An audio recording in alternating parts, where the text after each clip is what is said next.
Hi friends, मैं आशुतोष और आप सबका वेलकम है इस स्टूडेंट सॉल्यूशन के टेक्निकल चैनल में। आज हम लोग कुछ नया सीखेंगे इंग्लिश क्लास में हम आज कुछ नया सीखने वाले हैं। आप गेस कर सकते हैं कि हम क्या सीखेंगे, क्योंकि पिछले क्लास में हम लोग एडजेक्टिव पढ़ चुके थे। तो एडजेक्टिव के बाद क्या आता है तो उसको आज हम लोग सीखेंगे। देखते हैं क्या है। जी हाँ, आज हम लोग सीखेंगे वर्ब।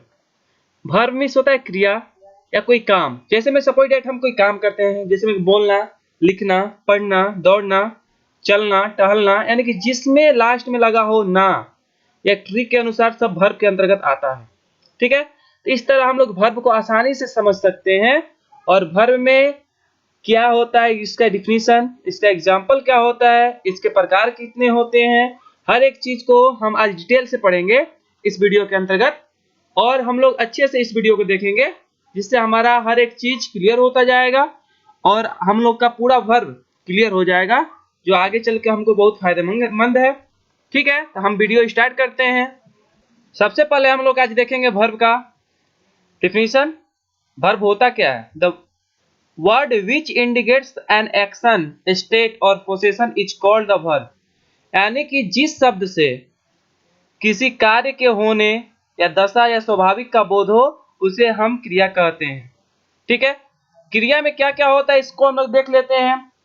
ठीक है, तो क्रिया के अंतर्गत आपका आता है, जैसे में कि आई गो, मैं जाता हूं, ही इज देयर, वह वहां है, राम हैज अ काऊ।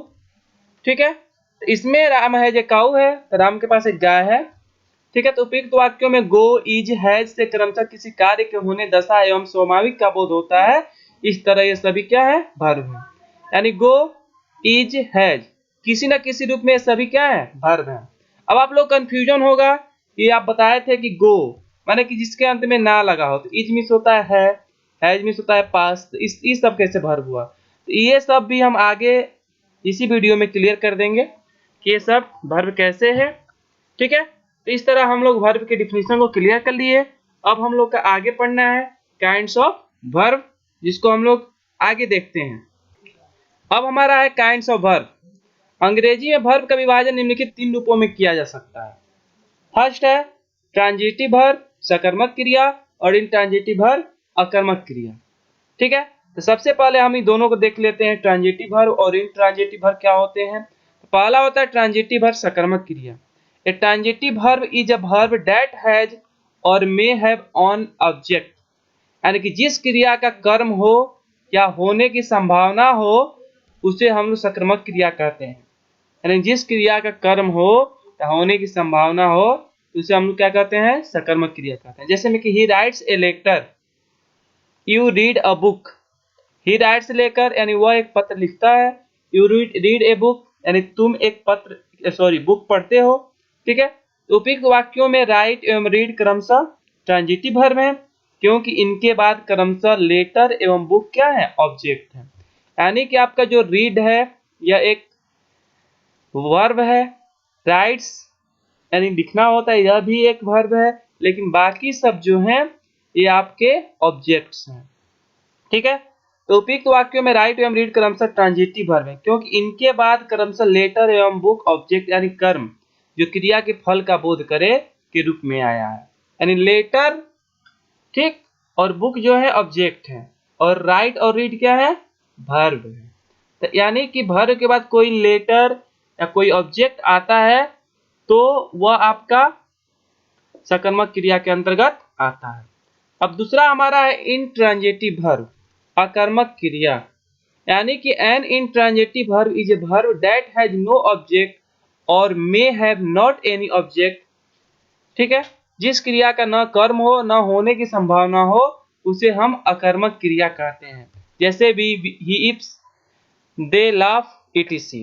यानी कि इसमें वह रोता है, दे लाफ वे हंसते हैं, तो इसमें जो है कोई आपका ऑब्जेक्ट आने की भी संभावना नहीं है। तो इस तरह यह हुआ अकर्मक क्रिया। उपयुक्त वाक्यों में वर्ब एवं लाभ इंट्रांजिटिव वर्ब है, क्योंकि इनके बाद कर्म का प्रयोग नहीं हुआ है और कर्म के प्रयोग की संभावना भी नहीं है। यानी कि इसमें कर्म है ही नहीं, ऑब्जेक्ट कोई नहीं है, इसलिए यह इंट्रांजिटिव वर्ब है, और जिसमें ऑब्जेक्ट होगा वह ट्रांजिटिव वर्ब होगा।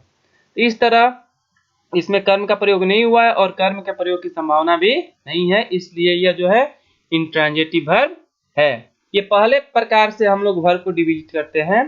पहला जैसे में कि फर्स्ट आपका फर्स्ट है, पहला विभाजन के नियम है, 3 रूप का मतलब यानी फर्स्ट पहला रूप जो है ट्रांजिटिव इंट्रांजिटिव के रूप में हम इसको कन्वर्ट बदल सकते हैं यानी विभाजित कर सकते हैं। अब हम लोग देखेंगे अगला दूसरा नियम। हमारा दूसरा नियम में भी 2 प्रकार के आते हैं, principal verb, main verb, full verb, प्रधान, मुख्य या पूर्ण क्रिया, एक्सिलरी वर्ब या हेल्पिंग वर्ब, सहायक क्रिया। तो हम लोग पढ़ेंगे पहले प्रिंसिपल वर्ब के बारे में। ठीक है, प्रिंसिपल वर्ब या मेन वर्ब या फुल वर्ब या मुख्य क्रिया जो भी होता है इसको हम लोग एक ही नाम से कहते हैं, अलग अलग नाम से पुकारते हैं। The verb which has a complete meaning in itself is called the principal verb और द मेन वर्ब और द फुल वर्ब। कह रहा है कि जिस वैसी क्रिया जो अपने आप में पूर्ण अर्थ प्रकट करती हो, यानी अपने आप में पूरा अर्थ प्रकट करती है, उसे हम लोग प्रधान, मुख्य या पूर्ण क्रिया कहते हैं। जैसे में कि आई राइट विथ अ पेन, मैं एक कलम से लिखता हूँ। ही वीप्स बिटरली, वह फुट फुट कर रोती है। तो इसमें है उपयुक्त वाक्यों में राइट एवं वीप क्रमशः प्रिंसिपल वर्ब है, क्योंकि ये पूर्ण अर्थ प्रकट कर रहे हैं। यानी कि ये जो राइट है और वीप्स जो है पूरा अर्थ प्रकट कर रहे हैं, इसलिए ये आपका जो होंगे प्रिंसिपल वर्ब के अंतर्गत, क्योंकि वह लिखता है किस चीज से, तो पेन से। ठीक है, वह रोती है, कैसे रोती है, तो फुट फुट कर रोती है। तो इसमें पूरा अर्थ आपका क्लियर हो रहा है, इसलिए यह आपका मेन वर्ब के एग्जाम्पल होंगे।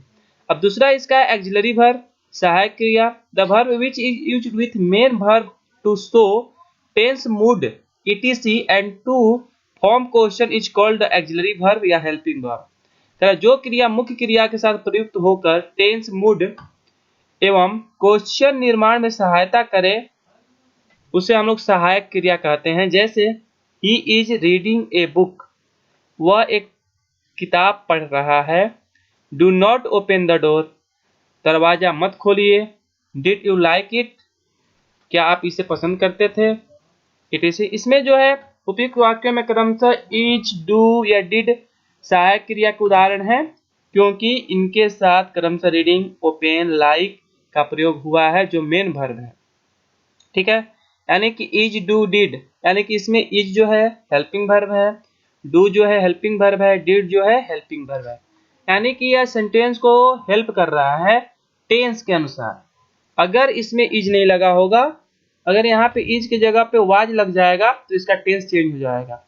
ठीक है, इस तरह आपका टेंस के मूड के अनुसार यह चेंज हुआ है और यह जो है हेल्प कर रहा है इस सेंटेंस को बनाने में। इस तरह आपका एक्सिलरी वर्ब क्लियर होता है। अब दिया हुआ एक्सिलरी वर्ब की कुल संख्या 24 है जो निम्नलिखित है। ठीक है, तो इसमें हम लोग देखते हैं कौन कौन से एक्सिलरी वर्ब हैं। पहला है एम, दूसरा है इज, तीसरा है are, was, were, verb to be linking verb, do, does, did, verb to do, has, have, had, verb to have, shall, will, should, would, can, could, may, might, must, out, need, dare, used to। ये सब जो है आपके axillary verb के example हैं। Note दिया हुआ इसमें से कुछ एक्सिलरी वर्ब तब तक ही कहलाते हैं जब ये मेन वर्ब के साथ आते हैं। अकेले आने पर एक्सिलरी वर्ब रहते हुए भी मेन वर्ब बन जाते हैं। जैसे I am a boy, am as a main verb, यहाँ पे जो एम है मेन वर्ब के अंतर्गत आता है। ठीक है, आई एम ए बॉय, मैं एक लड़का हूँ।